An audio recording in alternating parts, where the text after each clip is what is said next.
with a balance of aggression into greed that just didn't feel too greedy. Let's see what they've got in mind to open up this one where their opponents have the greedier lineup. It's time for King of the Hill. And this is, of course, going to be the 3v3 format, remember. If somehow, some way, Villager OP find their way to a point on the board, we'll have to head back to the 2v2s. But before that, we have King of the Hill that kind of in some ways doesn't really look like a King of the Hill, right? When you get this big, those kind of constrained choke points we usually talk about in 1v1s feel so vast and wide. Yeah, now one thing that is still very similar to 1v1s is how predictable sheep spawning patterns are. And if you're familiar with this map, you're going to be successful collecting sheep. Most of them are on the top of the hill, and that's the direction that most of the players are supposed to go to. And it looks like that's what we're seeing from Lucifron's team. You can see him being rather successful collecting sheep. VortiX is trying to do the same thing, not so successful as his teammate. I think most of the sheep have already been yoinked by Airstrike or Jinmo, though. The interesting part, I don't think Airstrike got that many sheep out of that, right? Which is, you know, kind of surprised. I thought he'd find more in that way. But how did Victo do? Because, like, Victo should be the one with the edge. Remember, the Chinese, they get the dynasty, the starting dynasty, Tang dynasty, gives them more scouting vision. So they will be able to actually find these sheep ahead of the other players. But I'm not even sure if he got that many. Yeah, it's like 9. 9? That's not much. Yeah, that's you wish you were the HRE player so you could really say how you feel about that, just screaming 9 over and over again. But we'll see if it impacts him too much. I mean, a lot of these deer stacks kind of look generous. I just noticed, especially the one over towards Jinmo, might be somewhat accessible for him, but it is forward of his base still. Yeah. Now, Lucifron, he forgot to drop off the sheep, or actually, never mind. It looks Wait, like no. He's VortiX. fine with 2 sheep under his TC, and he's going to deliver all of that to VortiX. Yeah, this makes a lot of sense though if you think about it, because the player that's reflecting his position is Jinmo. And Jinmo is playing as the HRE, so no early units. What does this mean? It means Lucifron should, in theory, be able to go onto the deer ahead of his base and pocket eco this. Because he's the only player that should really be fielding serious aggression in Feudal Age. Yeah, that's a good point indeed. Lucifron, he's gonna have map control with the Knights, so he can be a lot more aggressive with the hunts. He also has a hunt at the back to work with. Could possibly even move to berries, though that would be suboptimal. But probably the bigger thing is, are you willing to sacrifice your HRE, which is supposed to be your fast castle civilization in this civilization lineup? VortiX wasn't able to find a lot of sheep, so you need to donate some to him to make sure that his fast castle timings are in place. I mean, bro, if I'm Lucifron, can I get permission to build a second TC and migrate my base over here? 4 Pumbas almost on one screen? Like, that is a boar mating ground if I've ever seen one. That is an insane amount of food. Yeah, it's a lot. It's kind of a neutral ground. It's going to be interesting to see where the borders will be drawn on this southern part. Especially if it's Jinmo going a little aggressive with the walls. I don't think he will, although there's a barracks coming out. That's from Airstrike. If they can get some good walls on this side, they could secure 4 boards, and that wouldn't be something to be disappointed about. Yeah, but you're playing HRE. You don't really want to go on the board because you're not going to be able to buff it, right? It's not going to be in the Arcane range.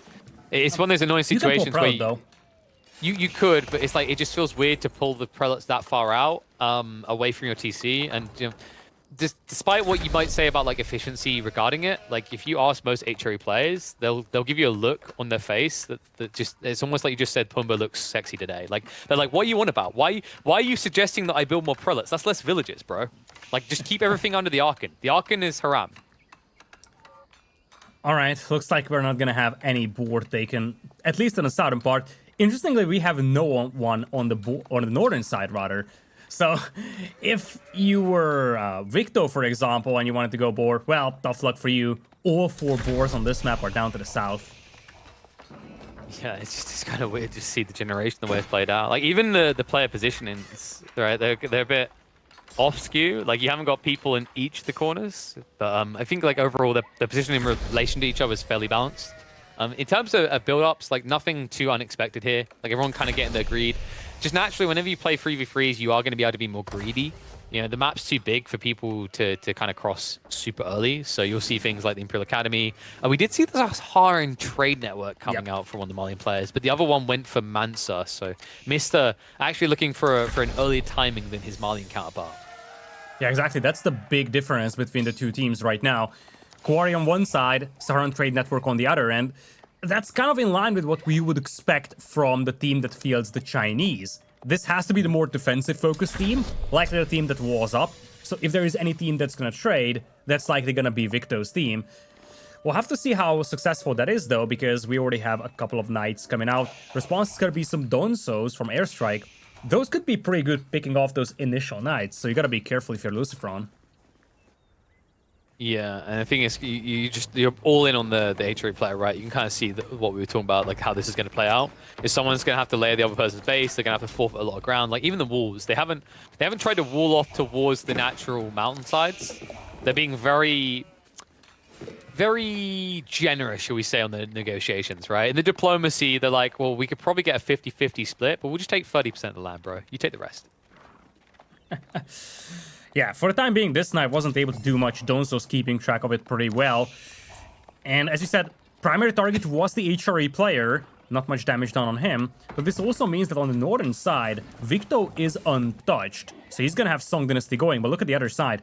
HRE nailing a much better cost age timing. VortiX already on the way with the Burgrave Palace. Yeah, so now there is a danger to this blinking first situation in that if you build the Burgrave and this gets scattered out, and also I think this is what the other side want to do anyway with their kind of composition, is they could try to go for like a play into Regnets and try to get Langsnecked. Realistically, it's difficult from this position though. Like I'm not gonna be delusional about this. Like if you have to build Langsneck now as Jinmo, like there's a huge question mark on how you're picking up relics. But if they do find a way to do it, it is a hard counter to the Burgrave on the other side. Oh, look at that. Nice skewer out there. Stopping that 1-9. That knight is heavily damaged. Gets away from the engagement, though. And indeed, as you said, Jinmo, he kind of has to move out. What is this prelate doing, actually? He's still feudal age, not even aging up, so this is a little too early for relics. He's an ambitious lad. He believes. Trying for that maximum efficiency because he is underway now and it is going to be the Regnant build, so this is what he's talking about. But it all comes down to whether you can get the initial relics. Most of them are in the mid-map, but he was quite unfortunate with the spawns, actually. You notice one is spawned behind Airstrike's base and one is spawned in the south corner next to Jinmo's. So that would afford him the initial Langsneck investment. That's what this is about, by the way. The whole logic is that your opponents, what can they logically build here? Men-at-Arms, because they didn't go Regnants. And let's say the Malian player joins in, he's going to be building Musafadi Warriors. Both of these units get completely obliterated by Langsneck. Yeah, that's a good point. And indeed, at the beginning, you're afraid of that men-at-arms push from VortiX because it's the numbers game. But if you take a look at what VortiX has, only a handful of men-at-arms, and right now their priority is taking the sacred site, it seems. So it's not an immediate threat, so you have a couple of moments to kind of get out those relics and get some benefit from them, and then just sort out the solution to the men-at-arms, which could very well be Musafadi Warriors as well, although as Vodka is showing us now, you have the sacred site under control of Los Pollos Hermanos. So now the time game begins, and this is one of those maps where there only being one sacred site, there's always going to be a team controlling it. So someone is always going to be on the timer. This time around, that's Villager OP. But the crazy part is look where VortiX is heading with the men-at-arms ball. He's heading towards Victor's base. Like, they need to shut out Jinmo and Tali. This is why I like the Lucifrons in the base right now. So torching them down. Looks like the Donzos did move away as they were worried about the Sacred Site. Great manipulation of the map coming out from Los Pollos Hermanos. I don't like the Donzos moving for the Sacred Site over here. I think you needed it to protect the HRE player. Especially because you expect men-at-arms to come in, so your Donzos won't do much there anyways. By the time they arrive back, it's a lot of damage done here to Jinmo. Luckily, he's got passive gold income, but there are other problems on the playing field. Like as you said, the shift of focus from VortiX towards the Chinese player, Victo, who's just now reaching castle age, yet to field any army. I'm a bit surprised that VortiX chose this as his dive point. The Chinese player is the hardest one to dive. You can see this hand cannon slits are slowly going to whittle him down. And also, the count isn't really that high for him right now. He'd probably get a more effective idle time out of diving the HRE base on the other side, or even the Malian one for that. That's a good point. Although there is a barracks in the HRE base, so you could argue whether the Musafadi Warriors could slow it down. Well, this relic is almost home, Lidakor. It's been quite the trek running across a 3v3 map. By the way, is it me or is that his first relic still to bang? He maybe got one ahead of his base. Already. Yeah, I think he grabbed some ahead of his base. I'm a little bit surprised though, because he ignored the one in the south corner. Okay, yeah. Okay, Yeah, so this he's is got good. a lot. This is really good there. Yeah, yeah. So that's why I was looking, because I was looking at the map. So I noticed he actually, this is pretty cool. He grabbed all the ones from the center of the map and to the east of his base first, which is really surprising. But it seems like there's a bit of tunnel vision to the west side and south side by Lucy, so he didn't scout that out initially. So this is looking good for Jinmo. It means he'll be able to get the initial Langsnecht out. And remember what I said, Langsnecht will counter everything that Villager OP, Los Pollos Hermanos rather, are building right now.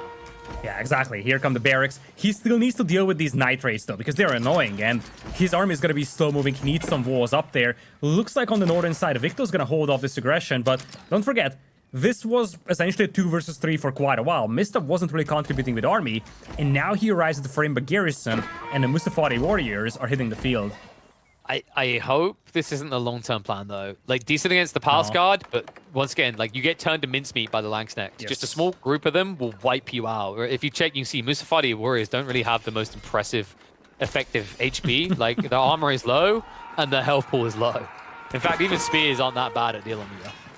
Yeah, it's just going to be a double team on Victo for the time being, but this could actually help Jinmo because his build-up is still decent when it comes to the Landsknecht, and as you said, that's something that right now Los Pollos Hermanos doesn't have an answer to.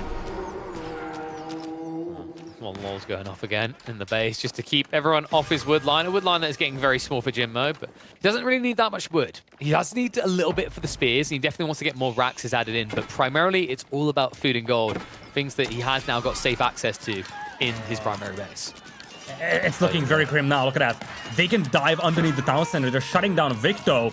Jinmo is also slowed down quite considerably, and the scary detail is that we're down to 6 minutes on the Sacred Site countdown. Yep.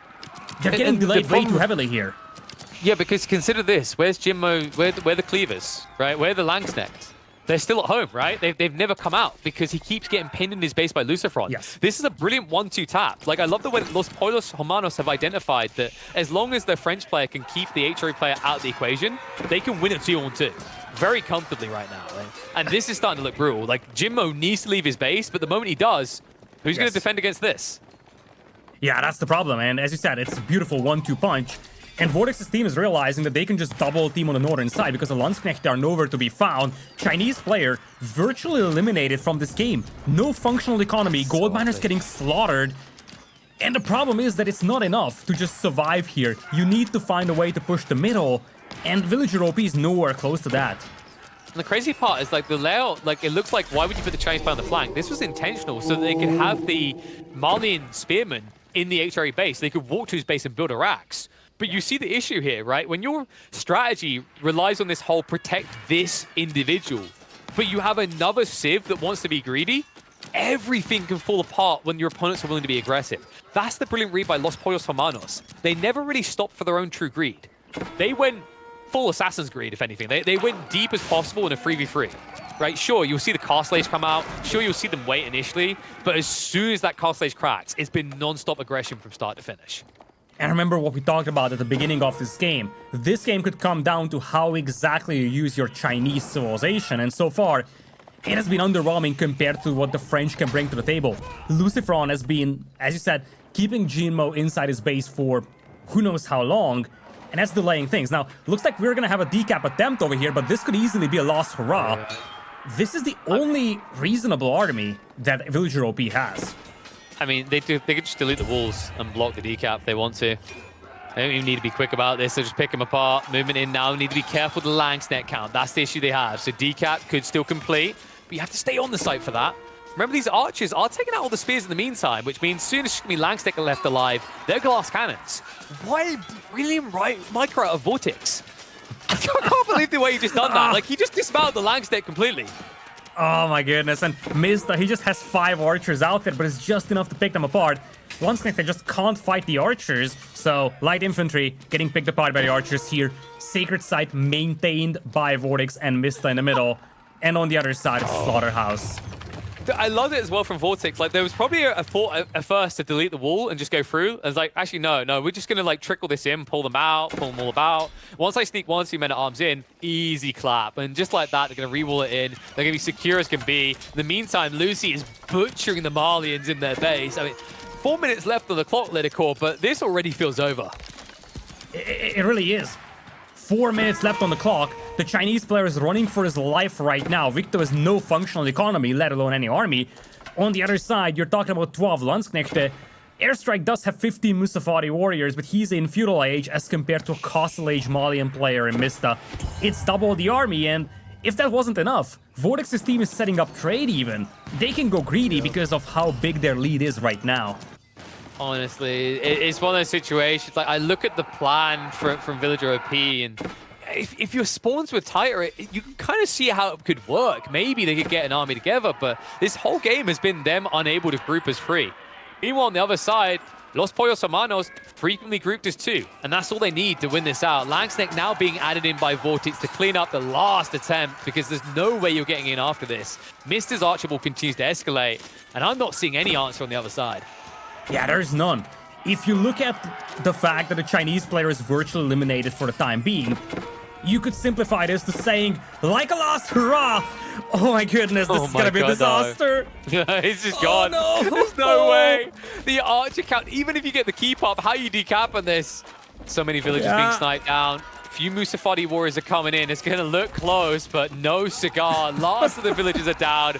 Victo is left in shambles with an incomplete keep and an incomplete game, but a complete wipe in favor of Los Pollos Hermanos as they sweep the series 2-0. Oh, what a dominant series this was from them. First game, throwing off the initial build and then just dominating. And then this one, it was a difference in the civilizations in a way, but it was also how you could use it. In the end, the Chinese really didn't yield any major value for Villager OP. Barely a factor. Whereas on the other side, Lucifer really made a lot of things happen with those French. He pinned the HRE player inside his base, always was there with the mobility, and we've seen a signature Lucifer out there, that signature raid and the very delicate French Knight micro play that we see him do so often in 1v1s was showcased over here as well. And boy oh boy, Los Pollos Hermanos showcasing why they are one of the big candidates to win this.